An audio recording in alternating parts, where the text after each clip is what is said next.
Hello everybody, I'm at, I'm on the lake side of the dike, at this lock that's right behind where I live. Look at the turtles out here in this. I mean, they're just absolutely insane. All the little black things you see are turtle heads, if you can see them.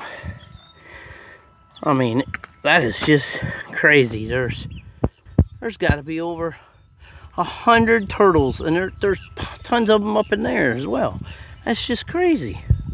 So many turtles. I've never seen this many turtles here, and I come here all the time. I mean, here and there you see a... Ooh, is that a snake?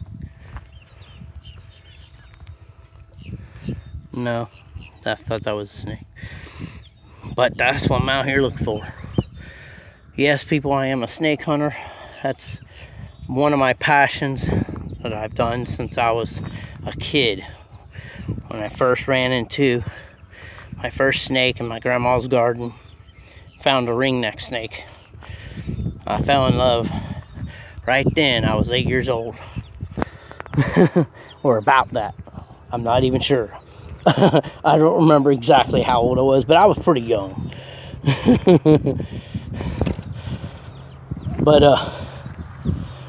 ever since then, I wanted to know more about all the snakes I seen daily, because I seen lots of them after that.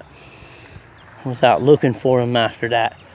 And the more I learned, the more it inspired me to go out and learn more in the wild, actually. Just going out and looking and watching wildlife. Well, there's an old cast net thing. A lot of lead weights there. But yeah, just out looking and watching the wild. Watch how they feed, watch how they move, just watch them, you know. And this area is actually pretty good for bass. Me and my nephew come here fishing a lot for bass. Big fish in this.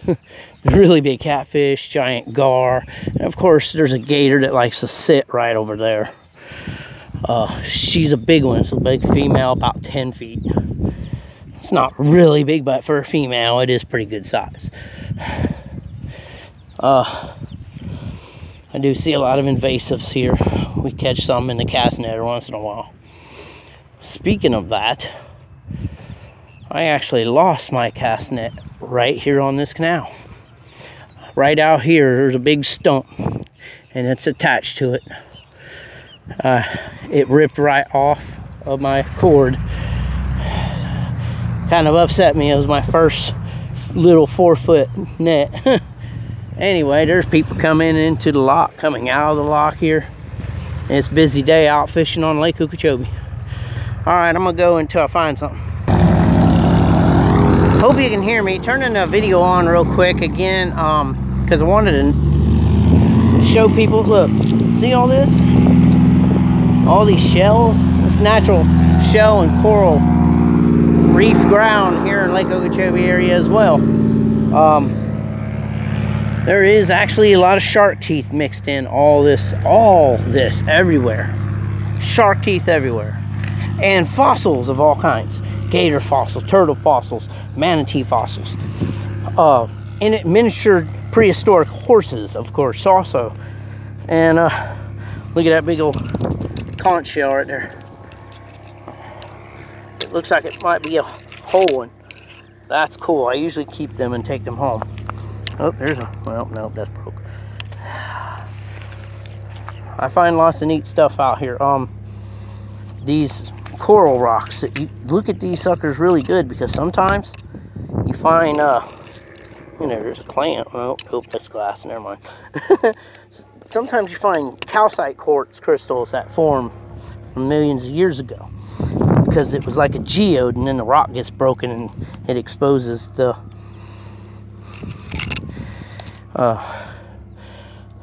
crystallization. I got like 3 or 4 things going through my head right now at one time, so it's kind of hard to concentrate when you're ADHD and out on the hunt. So I'm gonna go for now, and when I find something, I'll record it. Here you go, all. I just flipped this Hold on a minute, because my thing is not focused. There we go. I just flipped this over and found this little swamp snake. A red belly swamp. He's a cute little one. Anyway, I'm trying to get him where you can see his head and all, but he's not being very camera savvy. He's a little camera shy. He's like, oh, I knew if I started flipping stuff over, I'd find me a snake sooner or later. I got me a snake finally. I've been waiting to find one of these. Look at, he musked on me. Whoo, it stinkies. You can't smell it, but I can. Ooh, that smells. Oh. But yeah, he's a pretty little thing. Actually, I might be a little female, but I'm not really sure. But it looks more like a female. Look at that. He's in the shed, actually. Cool. His eyes are glossed. That's cool. It's been, actually, this is my first one in, I think, 2.5 years. So that's actually pretty cool. It's a nice little find. I'm going to let him go back over here in this, right here. So I'm going to flip this back over. I'm going to let him crawl back into it, because obviously he found a nice little place to live. There he goes. There he goes. Alright, I'm going to stop this video and maybe start another one in a few minutes. Alright, I'm out.